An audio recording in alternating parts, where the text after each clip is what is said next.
What's up, humans? Welcome to a new episode of Psicoactivo. It's been another wild 24 hours. Holy hell. For now, all I can tell you is that things are moving.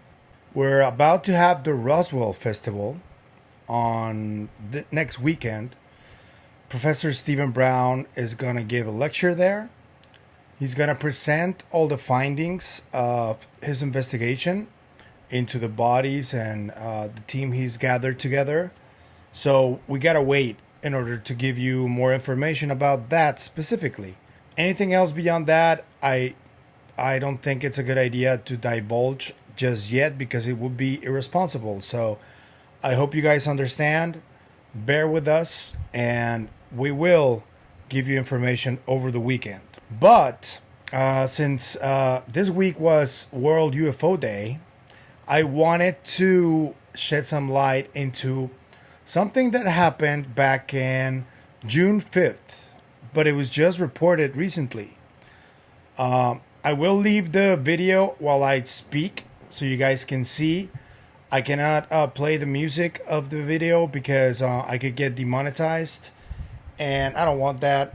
But this happened on June 5th at the Red Rocks Amphitheater in Morrison, Colorado. Apparently, guys, and you guys who have been following the channel, there has been an uptick in sightings. I had Paul's Portal on my channel to describe his very first orb sighting. Not his very first, but the first one in this era. And then Parsi and Christian Carroll were also reporting multiple sightings. These guys are from Twitter, or from X. They're part of the UFO Twitter community. And they're very positive, and they try to... Christian created like a experiencer support group, which I think is a very noble endeavor. Shout out to all three of them, because the talk they had with Patrick at Batted podcast, it was very enlightening, and I think it was very positive for experiencers. So kudos to all four of them for finally having the time to speak about these things, because I know it's a very sensitive subject for everybody. I know that I've struggled to try to get more involved in studying experiencers. It is not because I don't want to. It is because I lack knowledge in their experiences. But what happened on June 5th is very interesting, because it happened simultaneously as these sightings are happening amongst the UFO Twitter community. It was a mass sighting, legit mass sighting. A lot of people have reported what happened. There was reportedly Newsweek released an article that goes like this. At this amphitheater, while the concert was taking place, everybody, or a lot of people, saw a large disc-shaped craft above the venue. And this was reported by multiple people, so it was a legit mass sighting. The employees said that the aircraft hovered silently and then disappeared into thin air. As you can see in the image that I showed you in the video, I'm going to play it on a loop while I speak, because I want you guys to see how it kind of moves a little bit to the side and then it kind of disappears. So it is kind of weird. The employee who spoke to Newsweek says, "I was working at Red Rocks Amphitheater last night when one of our co-workers suddenly said to us, 'Hey, what's that over there? It kind of looks like a spaceship.' We all turned to look in the direction it was pointing, and sure enough, there was a UFO hovering about half a mile to a mile north of Red Rocks. A dozen of us saw it. We all kept asking each other, 'Are you seeing these too?' It was a resounding yes from everyone in the group." So, legit mass sighting, guys. And this is starting to happen more often all around the world. I want you guys to stay focused here, because I was just told by friends who live in Mexico, in Morelos to be more specific, Tepoztlan is called, which is known to be a UFO hotspot. It is rich in ferrite, which is a mineral that allegedly has some kind of an impact on the human psyche, on the human consciousness. There are many UFO sightings over there, and right now they're happening almost daily, guys. In Tepoztlan, Morelos, which is in the heart of the country of Mexico. Let's continue with this account, okay? To those who wondered how big this might be, the employee said the sighting lasted about 30 seconds and described the UFO as having 3 levels of windows, almost like a really long 3-story office building. What? This was not a plane, said one of the workers. It wasn't a satellite, it wasn't a drone, or anything like that. There was no mistaking what this was. We all saw a giant disc-shaped craft hovering a few hundred feet above the ground with 3 rows of windows and lights. Then we all saw it fading to nothing as soon as it knew it was being watched. There were a dozen other people who saw it with me.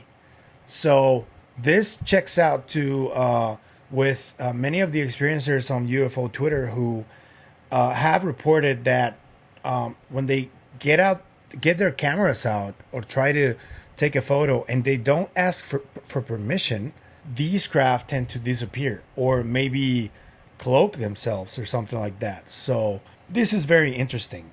And I want you guys to ask yourselves, what is happening right now all around the world that there has been a really strong uptick in UFO sightings, a really strong uptick in disc or orb shaped like a craft or objects.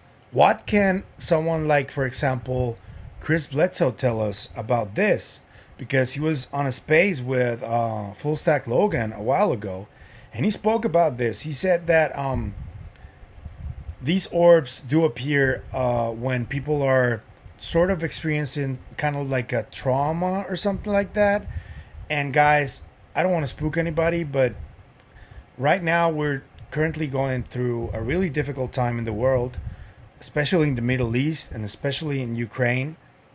And I know that there are a lot of people, me included, that we're very wary and kind of scared of what may happen. So I don't know if these orbs are trying to either communicate with us or are reacting to this feeling of dread, you know? And I know I don't want to sound like fatalistic or something like that. I don't think that staying on that kind of frequency will help us. But I do want for people to be aware and be mindful that if you have already felt the urge to go outside and look, just look.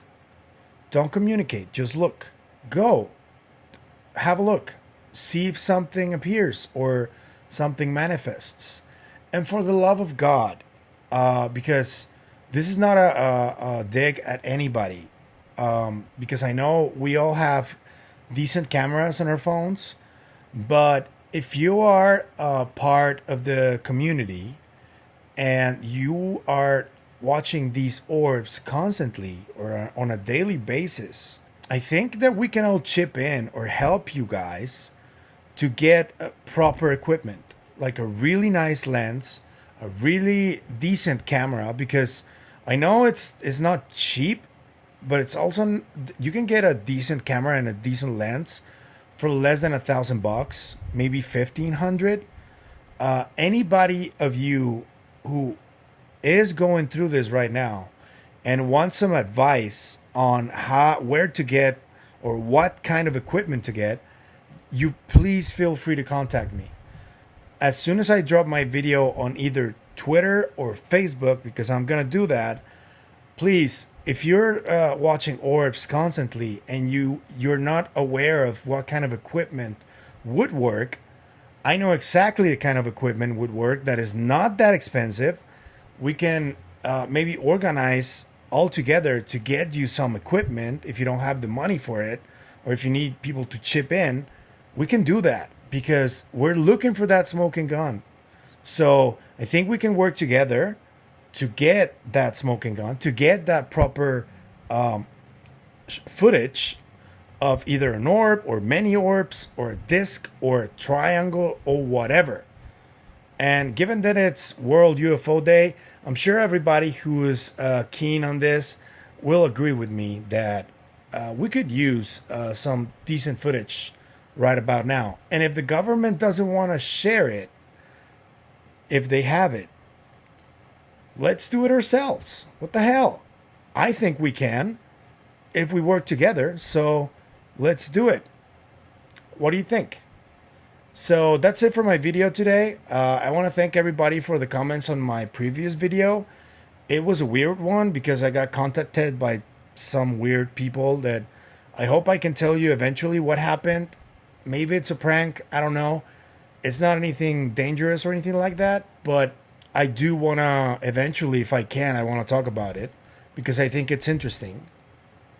So if you like what you see on this video and the content, please like, share, comment, subscribe. If you can share on Reddit or any other platform where you think it's people would like it, please share. I also would ask any new subscriber to please take a look at all the videos that I've done over the last 2 months. It's been like 40 of them. I know it's been kind of a lot, but I think they all have their own value to them. And I do touch on many different subjects, not just on the Nazca desiccated bodies. I touch on a lot of subjects about consciousness, about the politics of all of this UAP phenomenon, and many more things that I think a lot of people will be interested. And if you like one of those videos, please share it. I want them to get all of these topics to as much folks as possible. So, and if you wanna, if you feel like you wanna support the channel in any other way, I'm gonna leave an all my links link and buy me a coffee and a PayPal, so you guys can support it in that way if you feel like it. If not, that is totally fine. I just started monetizing a little bit on YouTube, so I am getting some return for what I'm doing. So thank you very much for your support and for your comments and for your positivity more than anything. I value that deeply, trust me. And if you guys want to help on shooting me some cases or some interesting information, the comments are there. I try to read everything. Right now, the channel is not that big, so I can read everything. And I do read everything. I try to respond to a lot of them. So yeah, without further ado, I will see you tomorrow. Thank you, and happy 4th, everybody.